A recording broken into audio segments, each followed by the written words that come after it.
Michael Wyant, and I'm here because of We Care and We Care Park. I worked at Continental Steel for 22 years, and also I owned and operated my own business, which was Mike's Sewer Service in Kokomo. And I've done that kind of work for 60 years, since I was 15. I've done it for 60 years. And still working at the mill. I worked 2 jobs. Never took a vacation for 22 years until the mill closed. And then we traveled quite a bit for a few years. But my goal was to do what I did as far as We Care in the park and everything, and it paid off for me. It paid off for the community. I was driving my wife to see her sister on North Ohio and listened to a program. And it wasn't called Mail Call at the time. It was called Viewpoint. And it was on in the evening. And I heard this guy call in and say that his kids weren't going to have Christmas. And Dick Bronson opened his wallet and said, well, I've got $40, I'm going to give you 20. So I dropped my wife at her sister's house, and I said, I'll be back. So I drove to the radio station and went in and gave Mr. Bronson $20, just like he gave. That year we raised $1,050, and didn't only help one family, they helped 5 or 6 more. So that's how We Care started with me. And then I spent about 16 to 18 years in the street. I went and bought me a sandy suit. I stood out in the street across from Walton Malls uptown and collected money from cars. And then Bill Fortune, which he started Fortune Management, owned this property. He told me it's going to come up for sale. So I drove by and I was looking at it and everything. I said, I got an idea. So anyway, I bought the property from Bill Fortune. And the first year, my brother and I, which is Ralph, helped me put up 66,000 lights. Then each year, it just growed and growed and growed and growed to way over 1 million lights. The first year I did it, people were stopping, trying to give me money. So I said, well, what do I do with this money? I'm going to give it to We Care 100%. So that's how my park started. And it just got bigger and bigger every year. And I did it for the children because I didn't want to see no kid do without Christmas. Just like I did the first night 49 years ago. Well, this would be the 50th year this year. So I think it was Dick and Charlie and myself the first year. And Jan started running the We Care up there, and I run the park. But I've got so many stories over 49 years of doing it. You can't tell them all. If somebody would come to my garage and say, my kids are not going to have Christmas, give me your address. We would fill up a whole box full of toys and cookies and candy. And because it took 100,000 candy canes to do that every year, and a couple truckloads of hot chocolate. But anyway, we'd find out where the child lived, find out their age. We'd fill a box and take it over and in a sandy suit and drop it, and ring the doorbell and drop it off on their doorstep, and then we'd run away. And they'd see Sandy running away. The kids would. It was pretty neat. My dad was so proud. And my mother.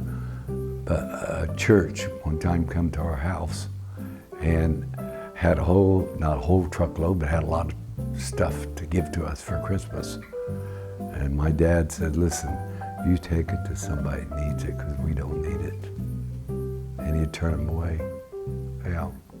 But my dad and mom was behind us and taught us everything, and work hard and you'll get anything in life you want. And that's just what all my brothers did and sisters. They're all successful in life because they was taught how to work. How did you come to be on city council? Okay, this is another story. I was standing out there in the street collecting money, and the ambulance went by. And they went up the street on La Fountain to Bob Ridgway's house. So I go down there. Bob Woodwave was the city councilman. And I went down there, Bob was laying on the floor and they was doing CPR on him. And, you know, they got him back a little bit and they put him in the ambulance to haul him off. And his wife said, Mike, Bob told me to tell you if anything ever happens to him, please take his place. He had 1 year left on the city council. So I said, well, out of respects to Bob, I'm going to go ahead and put my name in there and I'll take the 1 year. Well, anyway, 17 years later, I run 4 terms and won all 4. And then about 22 years ago, I got asked to be on the redevelopment commission for Kokomo with E.P. Severance. He owned Coca-Cola. So I said, okay, I'll be glad to go in there and help out any way I can, because that's just me. So anyway, I spent 22 years there, and I'm still on there. I don't look at politics as Democrat or Republican. I look at politics for the person. It was an honor to be there.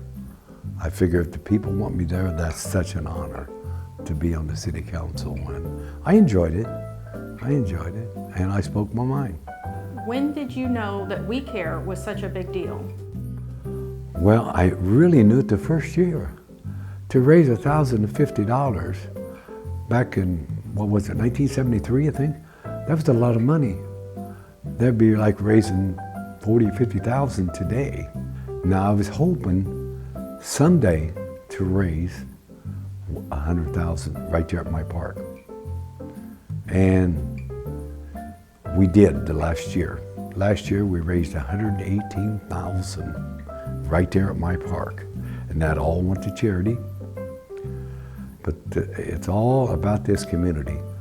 This community is such a giving community when somebody's in need. They're there to help people. And I think the good Lord put us on this earth to help each other if possible, if you can afford to do it. I never would charge anybody a penny for anything. But if you see the smiles you put on kids' face, that made it all worthwhile. This community is so giving. And I just want to thank all the sponsors that sponsored me. I had 39 signs up there. They paid $300 a sign, and they made the checks to We Care, and it went into the We Care account. Without all the helpers and without 6 people or 7 people there every night supporting this, working, no pay. Like I say, it took 100,000 candy canes every year, and lots of lights. Trust me, lots of lights. So I just want to thank the community for supporting me. And, you know, without the community, We Care Park wouldn't have been possible, because it just kept growing. And my wife supported it a lot. But without her support and the community, We Care Park wouldn't exist.